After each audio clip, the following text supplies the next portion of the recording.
Good morning, welcome back once again to your favorite educational YouTube channel পরীক্ষা প্রস্তুতি। কেভিএসআই এর প্রিলি পরীক্ষা দরজায় করানো আছে। তো জানি যে ভিডিও স্টার্ট করেছি সবাই একটা জিনিস সবাই বলবে দাদা কারেন্ট অ্যাফেয়ার্স দিন সেই কথাটা বলবো। তো আমি তোমাদেরকে একটা দেখো কারেন্ট অ্যাফেয়ার্স এর ভিডিও দিলে বা জিকে ক্লাস দিলে প্রচুর ভিউজ হবে সেটা আমি জানি।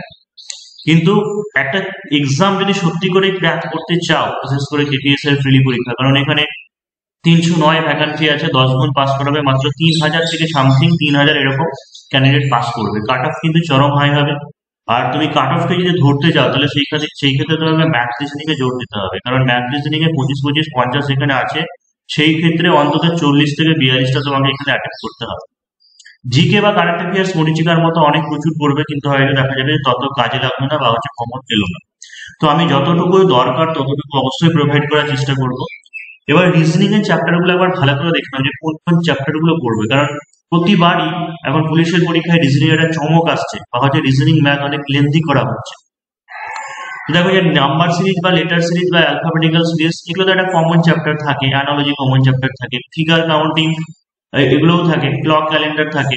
এই যে চ্যাপ্টারটা আছে এটা ভালো করে আমি দেখো হাইলাইট করে দিচ্ছি যে mirror image, paper cutting, embedded figure, cube and dice. Mirror image মানে হচ্ছে একটা মিররে বা দর্পণে ফেললে পরে প্রতিচ্ছবিটা কেমন হবে, বা পেপার কাটিং, ঠিক আছে, পেপারকে ভাঁজ করলে কেমন, যেমন ভাবে ভাঁজ করলে কি আকৃতি বা কি দেখা যাবে। এমবেডেড ফিগার কোন একটা হিজিবিজি ধরো এরকম থাকতে পারে, যে অপশন দিলে যে এখান থেকে কোন চিত্রটা কাটা যাবে। কিউব অ্যান্ড ডাইস এই চ্যাপ্টারটা একটু আনকমন টাইপের, এখান থেকে সেইভাবে কোশ্চেন আসেনি মানে স্টেটের পরীক্ষাগুলোতে, কিন্তু সেন্ট্রালের পরীক্ষায় সিজিএল বা রেল বা ব্যাংকের যেরকম ধরনের রিজনিং আছে ওখান থেকে কিন্তু অনেক সময় এখন কপি পেস্ট করা হচ্ছে। তারপরে যে sitting arrangement, direction test, dictionary, jumbling, critical thinking, puzzle, তার সঙ্গে আরো দুটো জিনিস অ্যাড করে নাও, সেটা হচ্ছে সিলোজিজম, এটাও বেশ কঠিন। সিলোজিজম এবং হচ্ছে স্টেটমেন্ট কনক্লুশন, সিলোজিজম এবং হচ্ছে স্টেটমেন্ট কনক্লুশন, এই চ্যাপ্টার দুটো তার মধ্যে অ্যাড করে দিতে হবে। তো যেগুলো কমন চ্যাপ্টার সেগুলো তো তোমরা পড়ছোই, আমি যেগুলো আনকমন সেগুলো একটু বলে দেওয়ার চেষ্টা করছি বা তোমাদেরকে হেল্প করার চেষ্টা করছি। আর ব্যাপারটা হচ্ছে যারা কোর্সের জন্য বলছে তাদের জন্য বলে রাখি, যেহেতু শুধুমাত্র প্রিলি এখন আর 14-15 দিন সময় আছে, এই কারণের জন্য শুধু আলাদা করে প্রিলি কোর্স বলে নয়, তুমি যদি 6 মাসের কোর্সে ভর্তি হয়ে যাও সেক্ষেত্রে তুমি প্রিলিমেন দুটোই পেয়ে যাবে, এবং এই 14 দিনের মধ্যে প্রিলির সমস্ত কিছুই তুমি ক্লাস, পিডিএফ, নোট সবকিছুই পেয়ে যাবে। মানে 14 দিন থাকলে পরেও যাবতীয় যা কিছু দরকার প্রিলির জন্য সবকিছু পেয়ে যাবে। তো শুধুমাত্র এই 14 দিনের জন্য বলে কোর্স হয় না, এটা মাথায় মনে রাখতে হবে। সেইভাবে যদি কেউ অ্যাডমিশন নিতে চান তাহলে নিতে পারো। এবার চলো আমরা রিজনিং প্র্যাকটিসে চলে যাই সরাসরি। আনকমন বলতে বা যে জিনিসগুলো আসতে পারে বা একটু কঠিন হয় যে সবাই জানে না, সেই সমস্ত জিনিসগুলো একটু করানোর চেষ্টা করছি। যেমন কি দেওয়া আছে দেখো যে Z greater than equal to K, ঠিক আছে, Z greater than equal to K, তারপর দেওয়া আছে K greater than equal to T, T equal to A, দিয়ে আমাকে কি দেওয়া আছে, সিদ্ধান্ত দেওয়া আছে দুটো। এবার অপশন কি বলছে যে শুধু এক ঠিক, শুধু দুই ঠিক, শুধু দুটোই ঠিক, কোনোটি না। এইগুলো কিন্তু একটু লেন্দি টাইপের, বেশ বড় হতে পারে হবে।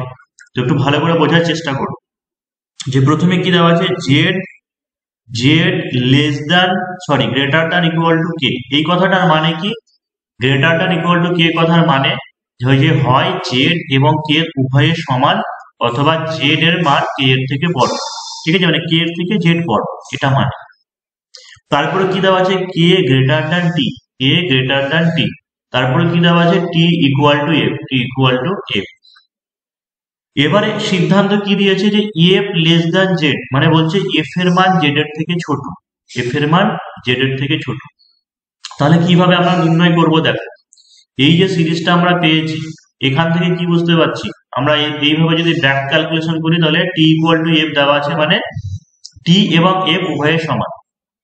তাহলে দেখো যে কে গ্রেটার দ্যান টি যদি হয় তাহলে আমরা কি বলতে পারবো, কে গ্রেটার দ্যান এফ ও বলতে পারবো, মানে কে এফ এর থেকে বড়। আবার তার আগের লাইনে কি দেওয়া আছে, জেড গ্রেটার দ্যান কে দেওয়া আছে। তো দেখো যে আমি জেড সমান কেউ যদি ধরে নিই তাহলে কি হচ্ছে যে জেড গ্রেটার দ্যান এফ হচ্ছে। আমি যদি জেড লেস দ্যান কেউ ধরে নিই তাহলে কি হচ্ছে, সরি জে গ্রেটার দ্যান কেউ যদি ধরে নিই তাহলে তো হলোই। আবার যদি জেড ইকুয়াল টু কে ধরে নিই তবুও কি হচ্ছে যে জেড গ্রেটার দ্যান এফ হচ্ছে। তার মানে জেড এফ এর থেকে বড়, বা উল্টো দিক থেকে বললে কি হয়েছে যে এফ জেড এর থেকে ছোট। তাই এটা ঠিক, ঠিক আছে, 1 নম্বরটা ঠিক, এটা প্রমাণিত হলো। 2 নম্বরে কি দেওয়া আছে যে জেড গ্রেটার দ্যান টি, অর্থাৎ জেড এর মান টি এর থেকে বড়। এখান থেকে তো সরাসরি বোঝাই যাচ্ছে, দেখো যে টি এর থেকে কে বড়, আবার কে বা জেড সমান হলেও জেড টি এর থেকে বড় হবে বা গ্রেটার দ্যান হতে বড় হবে। তাই এই ক্ষেত্রে কি হচ্ছে, দুটোই ঠিক হচ্ছে। তাই আমরা কি করব, সি হচ্ছে অপশন রাইট আনসার, যে দুটোই ঠিক এখানে। নেক্সট চলো চলে যাই, যে k greater than b, k greater than b, তারপরে কি দেওয়া আছে b less than equal to d, তারপরে কি দেওয়া আছে ডি লেস দ্যান কে। এবার এখানে 1 নম্বরে কি দেওয়া আছে, দেখো যে B less than equal to K, B less than equal to K. যেখান থেকে আমি বুঝতেই পারছি যে এখানে কে গ্রেটার দ্যান বি বলেই দিয়েছে, ঠিক আছে, কে বি এর থেকে বড়। তাহলে বড় যদি বলে দেয় তাহলে লেস দ্যান আমি কেন বলবো, কি করে বলবো, বলতে পারবো না, তাই এক হবে না। নিচে 2 নম্বরে যেটা দেওয়া আছে বি লেস দ্যান কে, হ্যাঁ এখানে আমরা ক্লিয়ার কনফার্ম এই জায়গা থেকে বুঝতেই পারছি যে কে বি এর থেকে বড়, তার মানে কি বি কে এর থেকে ছোট। তাই কি হচ্ছে যে অপশন 2 এটা হচ্ছে রাইট আনসার। দেখো এখানে আমি এখন আর অপশন দিইনি, ওরকম করে এবিসিডি আর কি অপশন দেওয়া থাকতে পারে, আমি শুধু এখন ব্যাপারগুলোকে বুঝি। নেক্সট দেখো কি আছে, S greater than equal to T, তারপর কি দেওয়া আছে T less than equal to R, তারপর কি দেওয়া আছে আর লেস দ্যান এম। এবার সিদ্ধান্ত কি দেওয়া আছে, দেখো যে এম গ্রেটার দ্যান টি, অর্থাৎ এম টি এর থেকে বড়। এবার এইটুকু থেকে আমাকে সিদ্ধান্ত নিতে হবে। দেখো এই জায়গা থেকে কিভাবে সিদ্ধান্ত নেব, যে টি লেস দ্যান ইকুয়াল টু আর, আমি যদি টি লেস দ্যান আর লেস দ্যান এম এরকম করে নিই, এই ক্ষেত্রে আমরা কি বলতে পারছি, ক্লিয়ারলি বোঝা যাচ্ছে যে টি এর মান আর এর থেকে ছোট, আর এর মান এম এর থেকে ছোট, তার মানে কি হচ্ছে অবশ্যই টি লেস দ্যান এম, বা ঘুরিয়ে অন্যভাবে বললে কি হবে, এম গ্রেটার দ্যান টি, কনফার্ম। কিন্তু এবার যদি এখানে তো শুধু লেস দ্যান হবে সেটুকু বলা যায়নি, টি লেস দ্যান ইকুয়াল টু আর বলা আছে।